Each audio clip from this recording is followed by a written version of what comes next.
Graça e paz lhes sejam multiplicadas em Cristo Jesus. Vide, é muito bom ter você aqui mais uma vez. Estamos no nosso segundo de 4 vídeos e nessa semana estamos falando sobre qual história pertencemos. Essa pergunta pode parecer estranha porque ela a princípio não é feita desta forma, né? Como diria o canal Futura, o que move o mundo não são as respostas, mas as perguntas.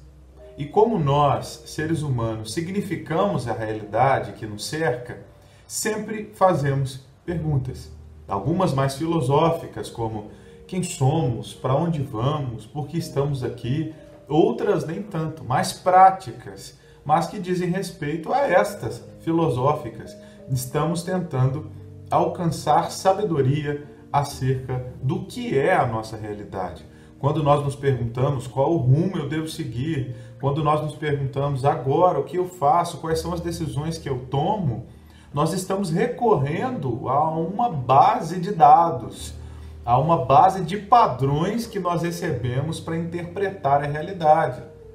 Alguém que é cristão e se diz temente a Deus e que acredita que a palavra é a medida de Deus para nós, quando for decidir os rumos da sua vida, quais decisões tomar, vai olhar para a Escritura, não é mesmo?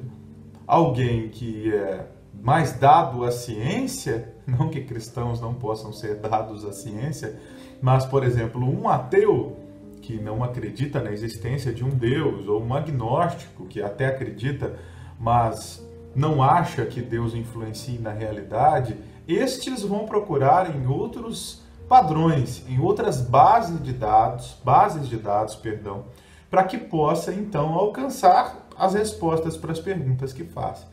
Nesse sentido, é necessário que nós percebamos que a história por trás é o que nos dá os parâmetros para que possamos tomar decisões diárias. Digo mais uma vez, a história de fundo é que nos dá a direção do que vamos fazer hoje, de como vamos decidir os rumos da nossa vida, de quais são as melhores decisões a se tomar agora.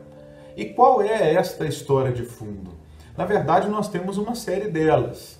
Essas histórias são generalistas, elas vão falar sobre quase tudo, ao mesmo tempo que elas vão criar leis e explicações para quase tudo. Por exemplo, desde muitos séculos nós estamos dentro de uma sociedade humanista, racionalista. Renascença, iluminismo, de lá para cá, a ideia de Deus não é mais respeitada como o fundamento principal através do qual nós interpretamos o mundo.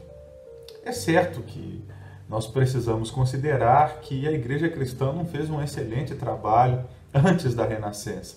Muitas coisas erradas foram feitas ali, né? Não podemos dizer que a Escritura foi vivida de maneira integral e limpa e que a sociedade à nossa volta, quando dominada pelo cristianismo, experimentou da grande vontade de Deus e do grande favor de Deus.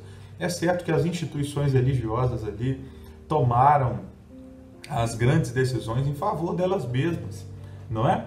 Mas, posterior a isso, a essa revolução renascentista, iluminista, que tira Deus, então, da interpretação central da realidade e coloca a razão e o homem como centro, isso nos influencia de muitas maneiras. Nós estamos numa sociedade que tem como história, como pano de fundo do seu comportamento, o racionalismo e o humanismo. E não apenas isso, estamos dentro de uma sociedade capitalista. É por isso que muitas vezes significamos a nossa existência, a nossa felicidade, a nossa tristeza, as decisões que devemos tomar, tendo como base a quantidade de dinheiro que eu penso ser necessária para mim ou não, aos bens de consumo que esse dinheiro pode comprar. Nós acabamos interpretando a realidade a partir do capital. Se eu tenho dinheiro, sou feliz. Se eu tenho pouco dinheiro, sou triste. Se eu tenho dinheiro suficiente para comprar os bens de consumo que acho necessários para a minha vida, logo a experiência de viver é boa. E a maneira que nós interpretamos essa necessidade de capital é uma maneira de colocar o homem no centro. né? É uma maneira racional que procuramos de sermos felizes através do capital. Estas coisas nos abarcam, a gente queira ou não. A sociedade significa a realidade assim, portanto, decide, se move dessa forma.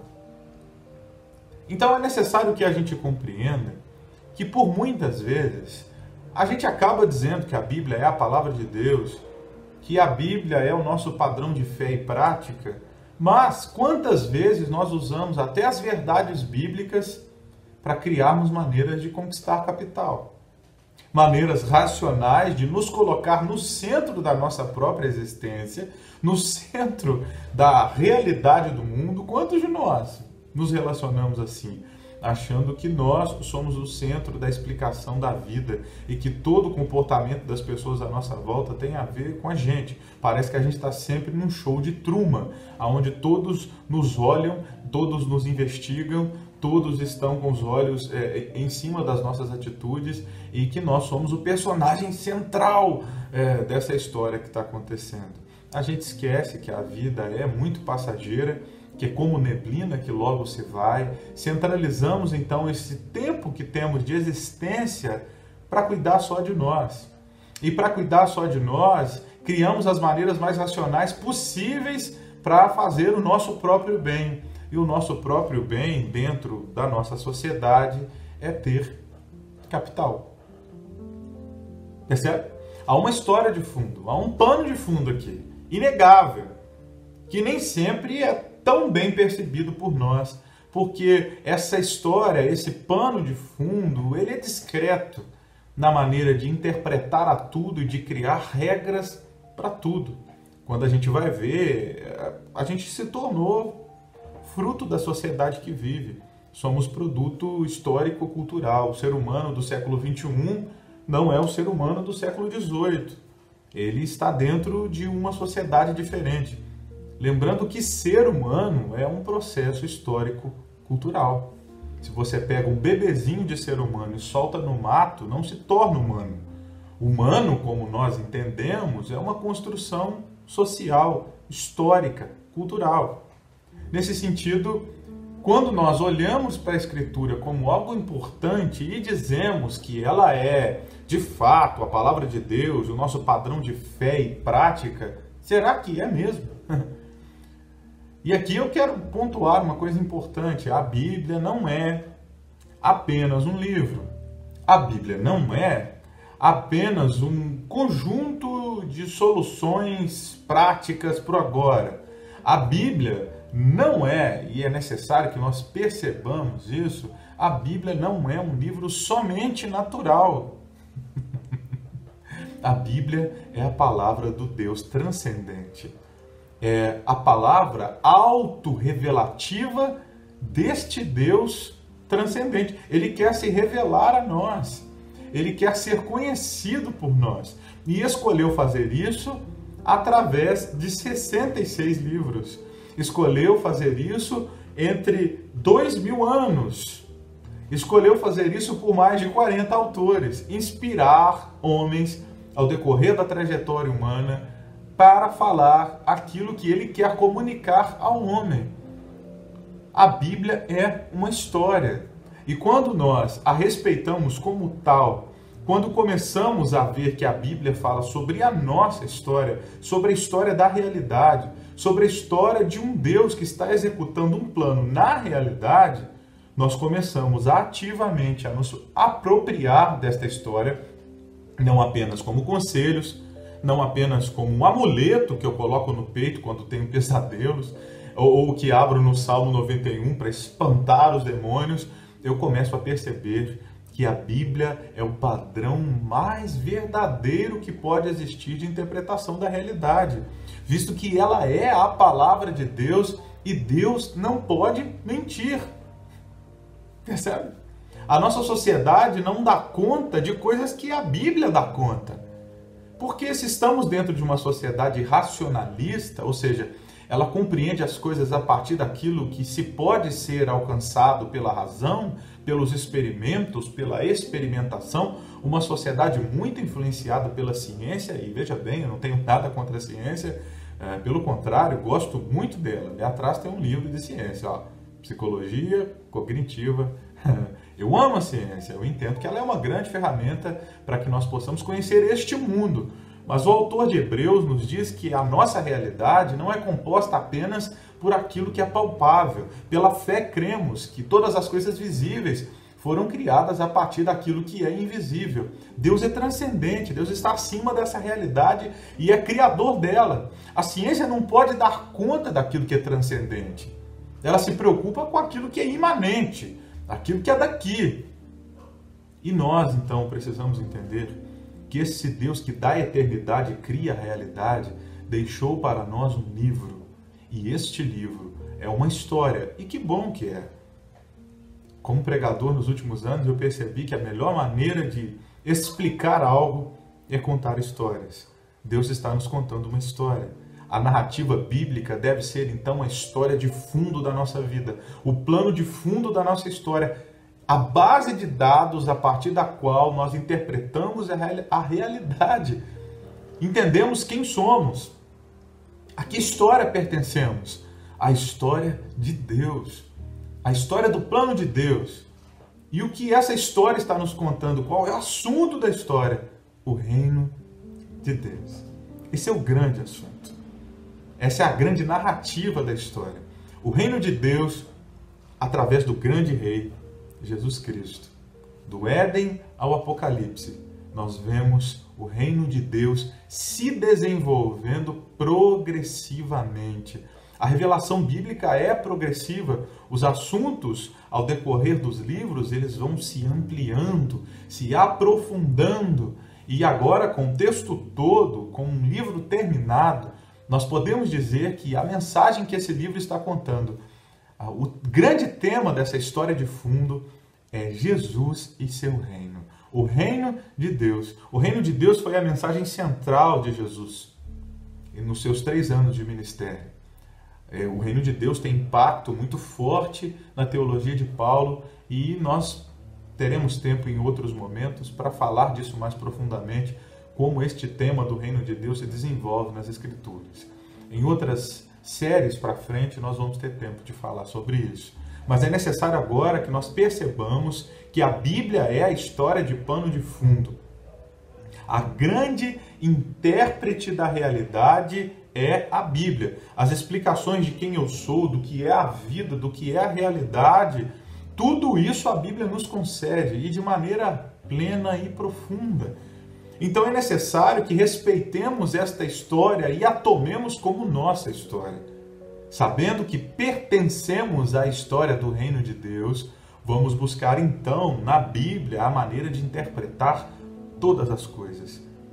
E aí vamos responder não apenas as perguntas mais filosóficas do porquê estamos aqui ou de para onde vamos, e vamos também, como também vamos saber responder as respostas mais práticas. Quais rumos eu devo tomar? Quais decisões eu devo hoje me assegurar de estarem concretas? Tudo tem a ver com Jesus e seu reino. Lá em Efésios, no capítulo 1, nos versículos 9 e 10, Paulo vai nos dizer o seguinte, eu vou ler aqui na versão NVT. Agora, Deus nos revelou sua vontade secreta a respeito de Cristo, isto é, o cumprimento de seu bom propósito. E o plano é este. Uau! Paulo vai abrir um segredo, o maior dos segredos. E o plano é este. No devido tempo, ele reunirá sob a autoridade de Cristo tudo o que existe nos céus e na terra. Há um plano de Deus. Um plano que se desenvolve na história da Bíblia, que vai ficando cada vez mais claro e mais profundo.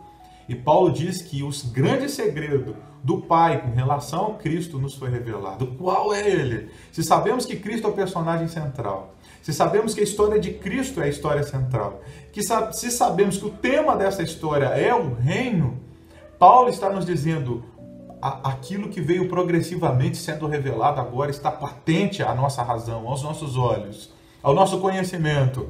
O que, Paulo? Nos diga no tempo certo. Deus, o Pai, reunirá sob o governo de Cristo todas as coisas no céu e na terra. Um reino que diz respeito não só a essa realidade, mas também a realidade espiritual. Então vivemos um já e um ainda não. Temos um reino inaugurado, mas ainda não realizado em toda a sua plenitude. Em breve virá. E nesse descanso, nós começamos agora a saber que a realidade tem sim uma interpretação, que a realidade tem sim respostas para nós, e que a base de dados que nós buscamos para interpretar a realidade, para modelar a nossa cosmovisão, ou seja, a maneira que interpreta o mundo, não é a ciência, apesar de ser uma boa ferramenta. Não é o humanismo, mas é o Jesus-centrismo, é o cristocentrismo, é o reinocentrismo. A qual história pertencemos? A história do reino de Deus. É desta história que eu faço parte. Por hoje é só. Amanhã a gente continua desenvolvendo esse assunto tão importante. Que a graça e a paz do Senhor sejam multiplicadas sobre a sua vida. Rei e sacerdote você é. Prossigamos em conhecer o Senhor. A paz do Senhor.